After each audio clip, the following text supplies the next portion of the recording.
We are live and streaming with Gary Pickren, and I hope I pronounced that right. Close. And Gary is a real estate attorney, but also a real estate commissioner out in South Carolina. That's correct. So I'm excited to talk to him and get his insights on all things real estate. He's got some great topics for us today. But Gary, I'm going to let you introduce yourself, a little bit about your background. Fantastic. Thanks for having me today, Jim. I appreciate the opportunity to speak with you guys and look forward to having you on my podcast, Dishing Dirt, really soon. So I've been doing real estate now for about 27 years, I think it is, probably done about 30,000 real estate closings during that time. And I have spent my whole career basically trying to help real estate agents protect themselves, get better at their marketing, get better understanding of the contract and things of that nature. And so through that career, I've started a podcast, do a weekly video legal tip, and then have started working on the real estate commission here in South Carolina. So that's been my goal, and as always, just try to help the real estate agents with their craft and make it better. And that's what my podcast is called, is helping the real estate agents get better with their craft. I love it. Now, in South Carolina, correct me if I'm wrong, but is it every real estate transaction is closed by an attorney? Correct. Got it. Okay. A little bit different than some areas of the state out in the West, but very common, I think, out in the East. So let's dive into it, Gary. I mean, you got a lot of great topics. I think will resonate with a lot of people. What do you find to be like, what do you see that you think the agents need to hear more than anything else? I know one of the things you talked about was being a disruptor. Right. So I've been thinking about and working on that topic a lot recently, and I'm actually going to do a podcast myself. But when you look at where we are in the industry, I think we are primed for some disruption. And we're starting to see disruption because we're starting to see the iBuyers come in. People may not like the iBuyer, but the iBuyer is not going anywhere. So we better learn how to operate within what the iBuyers are doing. So we're starting to see this kind of disruption. We're seeing it in the technology aspect. When you look at real prop, it wasn't too long ago where you're talking maybe millions being spent on property tech. Now we're talking close to billions spending on property tech. So everything is changing. Our market's changing. Is it going to be AI that happens next? Is it going to be virtual reality? Is it going to be a combination? No one really knows. But what we have seen in industry, whether it's from Netflix to Blockbuster or taxis to Uber, whatever, or even Abercrombie and Fitch, if you look at these companies, the reason they were successful isn't that they came into an industry and started a brand new industry. They came into an existing industry and figured out what everyone hated about that industry and said, I can make it better by changing it. And if you look at our MLS, if you'll take your MLS in Oregon and go back and look at the MLS in 2000, 2010, 2015, and 2020, look at the top 10 or 15 agents and tell me how many of them are still top 10 or 15 agents. We suck in this industry at one thing. That's change. We all hate change. I hate change. But if we don't realize that how we do real estate today is going to be vastly different in 3, 4, 5, 6 years from now, then we're going to be the agent that's at the top of the list that 5 years from now, you're looking down there in the hundreds or 200s trying to find our name. And so I do think we all need to really get at it and look at what disruption is, what it means, and how we're going to be part of it. So if we're not part of it, you're going to get left behind. And I think it's one of the biggest things we need to take from that. Yeah, I think there's a great quote. I think Stephen Swanapple said it. What you can be on the cutting edge of the bleeding edge of technology, and there's a fine line there. I think agents in general are pretty early adopters in most technology, but you got to find what's actually working for you in your market and do some A/B testing. Don't go all in, but figure it out and figure out what works for you, I think, is the key. And I've tried many things in my market. I've been doing this for 27 years, and we're kind of one of the disruptors in our industry here in South Carolina. Before us, it was the old stuffy law firm where everybody had the leather chairs and the law books. And when my firm came together out of another firm, we wanted to look more like what y'all have, tech companies. We wanted to look more title-ish, more tech. And we went away from that. We wear Air Jordans in closings and Dunks and blue jeans. And we changed that whole stuffy appearance. And we recognize that some things that we've tried just didn't work, but some things did work. Like we're the first and only one to ever do a podcast. We're the first and only one to embrace video the way that a law firm should embrace video. So not everything that you do is going to work, and not everything that you do is going to be something that works, that makes a difference. The key, I think, with being a disruptor is it's not about you, it's about your client. Good. I love it. And so when you think about your client and you say, what is it that people hate about real estate?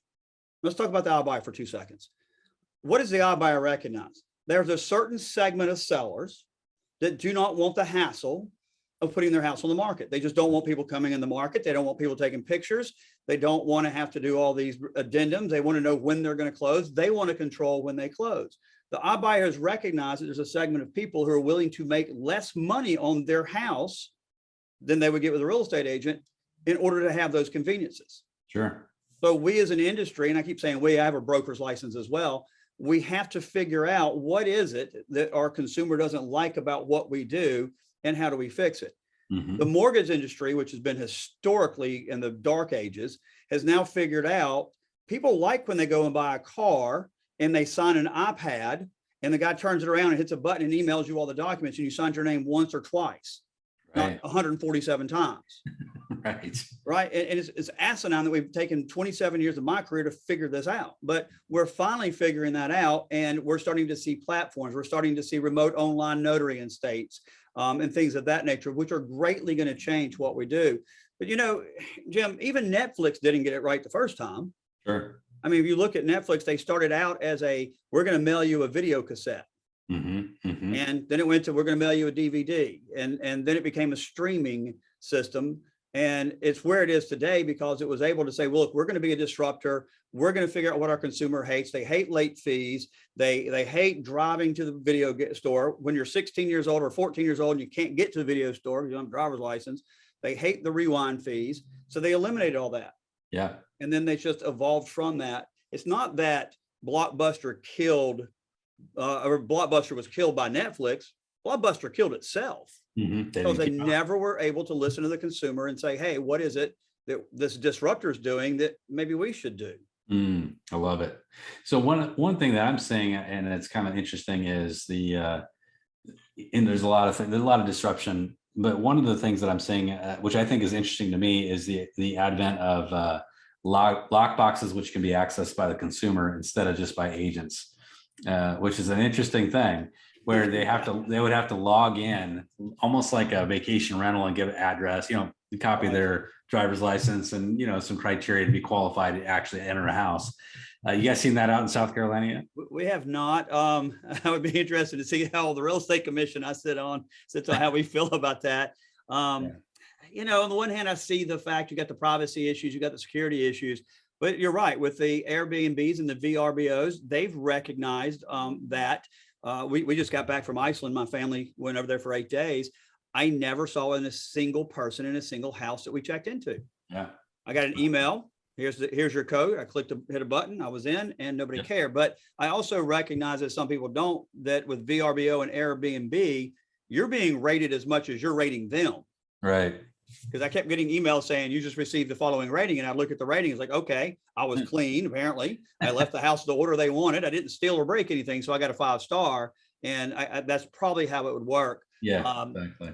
I have had some agents push here in town saying they would like to have some type of system where the consumer is vetted before you start taking them in the house, and perhaps that might be something in the cards. That's an interesting thing. It's interesting, the tech where it's all going to head. Let me ask you something, because you're an advent, or you're somebody that uses BombBomb, I know, and you've had 1 million, I think you said, opens over the last 2 years of your emails. Tell us about that. I mean, first of all, you must have a pretty big list. So I've been representing real estate agencies for most of my career, and 15 years ago, I represented a company that was the biggest company in South Carolina, but it's called Russell Jeffcoat. And one of the things they wanted me to do is, let us know when you see issues. So I'd send out an email, be a 2-paragraph email, don't do the following. And from that, I developed it into on my website, I had little pictures, one of those little website things. It was really nice and pretty, but proofreading it sucked. It took time to write it and then rewrite it and look at it. And so there had to be a better way. So a friend of mine, our business coach, actually introduced me to BombBomb. Well, like most people, I was terrified of video, didn't like the way I sound on video, don't like the way I looked on video, and had to get over that because you look and sound exactly like you look and sound. There's no difference in you in video. And so I did it for 2 or 3 months and failed miserably. Sent a couple of videos, less to the point I sent none. So I got asked to go to Rehumanize in Denver, Colorado. It's an event they put on. And I listened to the top people in the industry, one right after the other, talk about how video changed their life, how it changed their business. And I said, okay, there's got to be a way I can use it. And so the whole idea was to come up with a game plan. Alicia Baruti, who is their national speaker, and I sat down and I said, look, I have this list of people. It's a couple thousand people now because I represent so many agencies. I need to get this information out to them. Can I do this in video? How do we make it work? And in 15 minutes, the game plan began.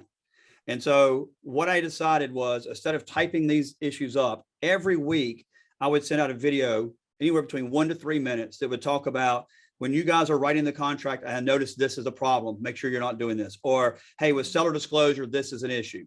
And it evolved from just contract matters and legal matters to, hey, let's throw out some information about marketing. Let's throw out some more information. And over the past couple of years, that list of 2,000 or 3,000 people has grown to 4,500. Wow. I have agents from the Silicon Valley, from New York City. Actually, I had a New York City agent email me and said, hey, I want to sign up for this. Agent in Indianapolis, Cleveland. Mainly it's my market. Mainly it's South Carolina, Greenville, and Columbia. But now agents are all over the country listening to them. And it goes out every Friday without, I mean, no mistakes. It's going out. If I'm on vacation, I pre-record them. And in less than about a 2-year period, that 4,500 people opened my video well over 1 million times. Wow. Now, why was that important to me? I didn't get as many plays. My plays were in the hundreds of thousands, but I don't care, because if you have a BombBomb account, your skin is all the way around the video. Your logo, your name, your face is the video, all of your contact information. So if my 4,500 agents are opening my video and seeing, there's Gary, there's Blair Cato, he's talking about this topic, whether they play it or not, I've won. I'm always top of mind. Every Thursday, right before they start selling for the weekend, the last person they're going to see that does real estate closings is Gary Pickren and Blair Cato. They're not seeing another real estate attorney other than me. Love it. Great lesson for all these agents that are watching this and listening to this is, how can you use video more effectively? BombBomb being an effective one. But I love this concept that you're talking about is, you tried video and failed, but what you circled back to, I think, was educational marketing. Right. And, you know, there's one thing that's like getting in front of a camera and just talking is not going to engage people. They got to get something from you, some kind of currency, some kind of thing they're pulling away, value point. And that's what you're delivering, is education to them, which every agent can apply as well. We were just talking about this during my Monday morning coaching, is we're doing educational marketing around how rising interest rates impact buyers and sellers and what should they do with that information.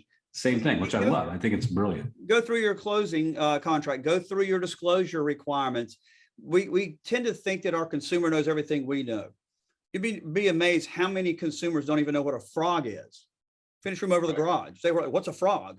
So you can educate on terms. You can educate on the difference between due diligence and a repair addendum. You can educate on what earnest money is. There's so many little things you can educate on that when people are like, oh, I never knew that. Now, for me, it works very well, because what an attorney gives to an agent is education. Sure. Y'all also, I think, as a real estate agent, not only are you selling, I'm the expert, this is my niche, but I also think an agent has to kind of show a little bit more of the personality. This is the charity I work with. This is who I am. So that person has that creation, that create that tie, that bond with you as a person. But for me, the servant leadership, which is basically what it is, has made my career what it is today. Without embracing, and it wasn't, I embraced it because I thought this was the best way to get me business. I realized it's who I was. It was my brand, was helping other people in this way. And so once I embraced it and started following that my career is going to be based on this servant leadership idea of providing information and making agents better and helping them, that's when my career took off. Which I think you can also apply it with, we call it drip campaigns, and setting up a drip campaign for when you start working with a buyer. What are the 10 things a buyer should know? What are the 10 things a seller should know? I know that's one of the things you're talking about too. I think you got, 5 ideas for sellers, right? Absolutely. So after a buyer buys a house or a seller sells a house, the typical real estate agent thing they do is send a card like a week later, get your name on it. And then after that, you're put in a newsletter drip campaign where I get the same newsletter that 100 other people get, just like me. I look at it and throw it in the garbage. I remember after I bought a house many years ago, a lender sent me a card with the football on it, had my name written on it. Well, I got it from 8 different people in his office. So how special did I feel in this marketing campaign? Right. But the value of BombBomb is you can record what we call evergreen videos, and you can make them personalized without having to say Jim. So when Jim sells his house today and we close, I can follow up tomorrow with a video going, hey, I just wanted to reach out to you and tell you again how excited I am that we were able to sell your house and to get you what you wanted. I just wanted to reach out to you once again and let you know that you are why we do this, blah, blah, blah. So it's the day after, instead of the email or the text or even the phone call, sometimes you can do that video. So that's one video right off the bat. Then we have, like, particularly for buyers, instead of 30 days after the closing, send them another card that nobody cares about, you could actually send a video. Hey, it's Gary. I just want to reach out to you. It's been about a month since you and your family bought this house. I'm here to help you from here on. If you need a landscape guy, if you need a mechanic, whatever you need, I am your resource. Always reach out to me. Then that 60-day card that you normally send out that's really worthless, that tells me how to winterize my house, that everybody else sends out, why not send out one at 60 days going, I was looking back at our records the other day. I just really enjoyed working with you and your family. One of the things we really strive on is having other people recommend us. And if you have any friends or family that could, use our services, we'd love to help. Just give me a call and let me know how things are going. So you can take the 5 contacts that you have with a buyer or a seller post-closing and just start with those evergreen videos. You're not having to record one every single time. I don't have to record one for Jim and one for Matt and one for Bob, because you constantly are using the word you, which makes people think they're talking to me, which they're not. Right. One caveat I would say that today's a beautiful sunny day. I'm wearing a short sleeve shirt. That's not going to work for you if you live in North Dakota and you send out an evergreen in January, when it's not like this. So you have to look at your evergreens and make sure that if your hair's changed, you've grown a beard, you shaved your beard, that then you go back and record your evergreens. But, for the most part, you record them once, you can use them for a whole year and then record them again. And that's the beauty of, a lot of agents are looking to scale and systemize. This is classic examples of, if you're trying to grow a business, you cannot be doing one-offs on every single thing. Right. It's just too time consuming. And this is a great example of systemization and automation. Calendar it all in BombBomb. So I handed it to my assistant and said, all right, Jim's finished closing today, put him in the system. Yeah. Video 1 goes out tomorrow. Video goes out in 30, 60, 90. They'll let you calendar it up to 100 days. I think a year, actually. And so all 5 videos are calendared. So what I would suggest on video is don't bite off more than you can chew. Start with post-closing, start with 5 videos for your seller, 5 videos for your buyer. Get rid of your paper drip campaign or your email drip campaign. Do this instead, or make this as part of it if you want to, or make it a part of it. And then if that works well for you, then do like you were talking, Jim. If I get a buyer today, what does my buyer need to know? I can send them a video and say, hey, congratulations, we just closed on your house. Or if we've got your contract signed, here's what you need to know about the appraisal.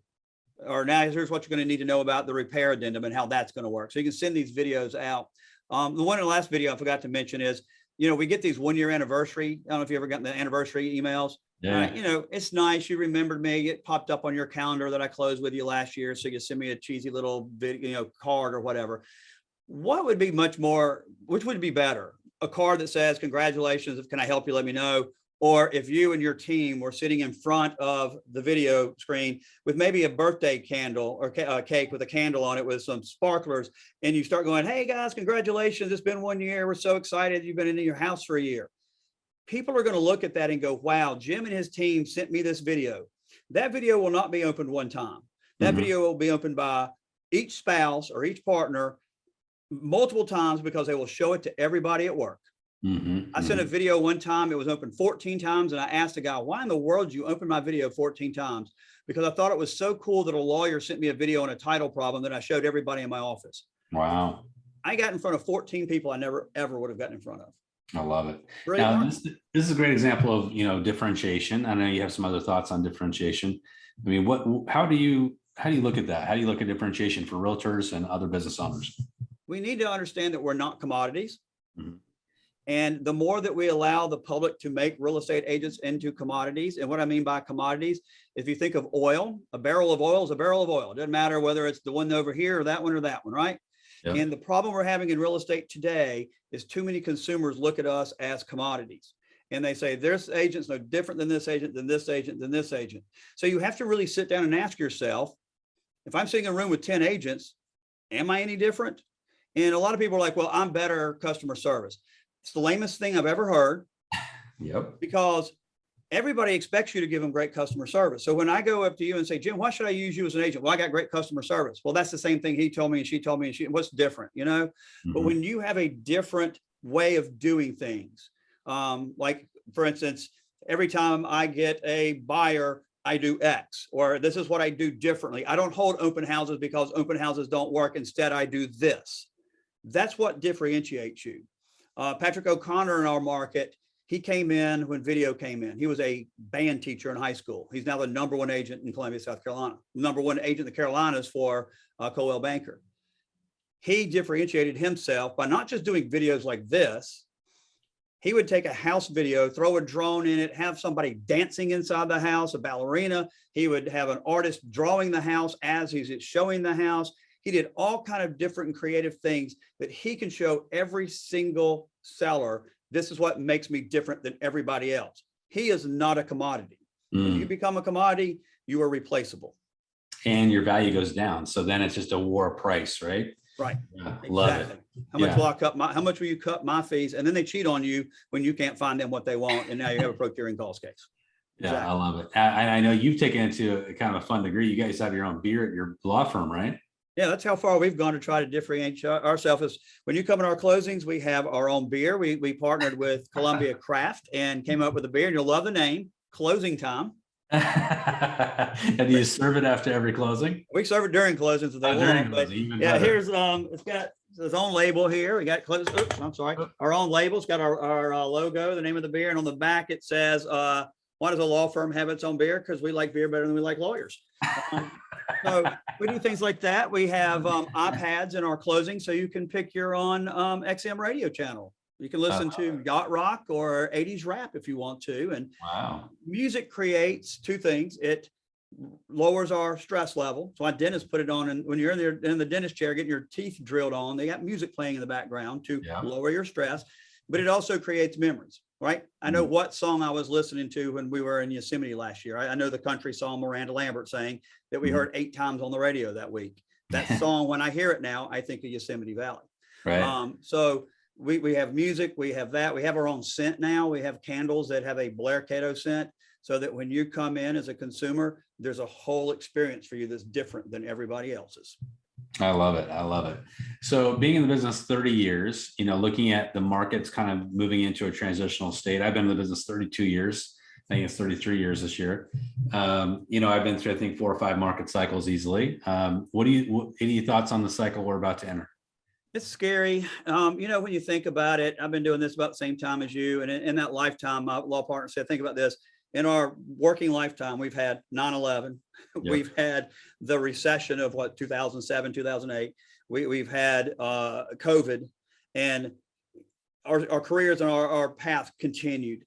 I think that what we're going to see here is we are going to see, in my opinion, I think we're going to have a recession next year. I think there's no doubt about it. I believe it'll be a very short one-terms or maybe a 1-quarter recession, which means it'll be done before you know it, because you only know about the recession after it's over. That's what that's how they measure them.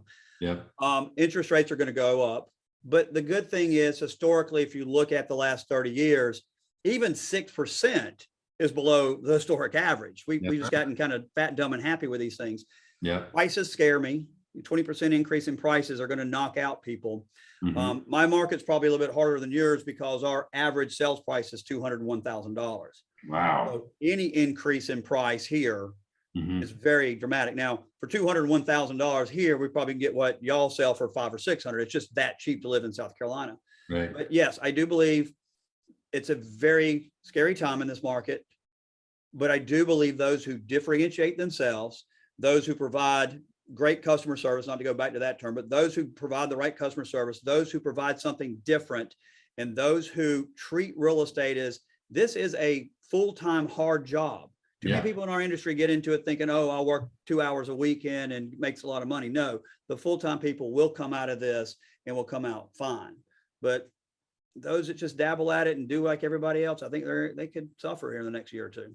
Yeah, my thought right along with yours is that the strong kind of rise in these kind of situations, and the public at large looks back to experts even more so when there's trouble ahead. They're like, oh, who can navigate these waters? And so if you've proven yourself through video by being somebody that shows up and doing that educational marketing in advance, they're going to turn to you. So I think all the things you laid out for us today are super critical. And one thing that I learned from Chris Mashore one time is that the way we tend to market ourselves in every industry is Jim, I want you to use Blair Cato because this is how we're so great. These are the wonderful million things that we do. And you're sitting there going, I don't care. But if I go to you and say, Jim, I know today that you're thinking about selling your house, but you're thinking to yourself, how in the world am I going to find another house to replace it? Well, here's what I think we can do for you, right? I know what your problem is, and I'm telling you how I can help solve your problem. The people who market that way and who recognize that real estate should not be about you, the agent, but you, the consumer, and understand that when I go to you, I don't need to come to you and say, I'm the #1 agent. I sell this many houses. I got this many certifications, this many different letters. I swear to God, real estate agents have more designations behind their name than doctors. What in the world do you care? I'm no different. But when I know what your problem is and what everybody's problem is today is inventory, price of houses are rising too fast, interest rates are going up, and I come to you with, I know these are your concerns, and this is how I want to help you address it. I'm a problem solver, and I win. Exactly. And I think you're going to see a lot of these agents that are, like you're saying, one or twosies, not closing a lot of transactions, exit the industry. Just gives us more opportunities for the agents that stay strong. Yes. Gary, how can people listen to you, learn more about you, and kind of experience what you have to offer? 2 ways. So our podcast is called Dish and Dirt. That's without the D, or without the G. It's DISHIM'. On every platform, all you have to do is type in either my name, which is right there on the screen, or type in Dish and Dirt. We're on Apple, we're on Spotify, and all those. Love to have you listen. Every Thursday morning, 5 a.m. Eastern time, a new episode comes out. It's either on marketing with somebody like yourself, Jim, or Krista, or Jeff Lobb. I try to get the biggest names in the industry to come on and give you ideas. The other thing we do is talk about real issues such as low inventory or appraisal gap clauses and things of that nature. And then the other thing you can do is just go to my law firm's website. It's called Blair Cato, BLAIRCATO. And we have a lot of stuff on there. We actually have a tab called resources, and you click on that. It's a lot of information for real estate agents. And of course, I'm also on all the social medias at Pickren. Usually it's Pickren Gary, I think what it is. Awesome. Gary, thank you so much. You've given us a lot of great things to think about. I know a lot of agents will take a lot away from this today. Thank you for sharing your knowledge. Well, fantastic. I appreciate you having me on, and can't wait for you to be on Dish and Dirt in a couple of weeks. I'm looking forward to it. Thank you so much.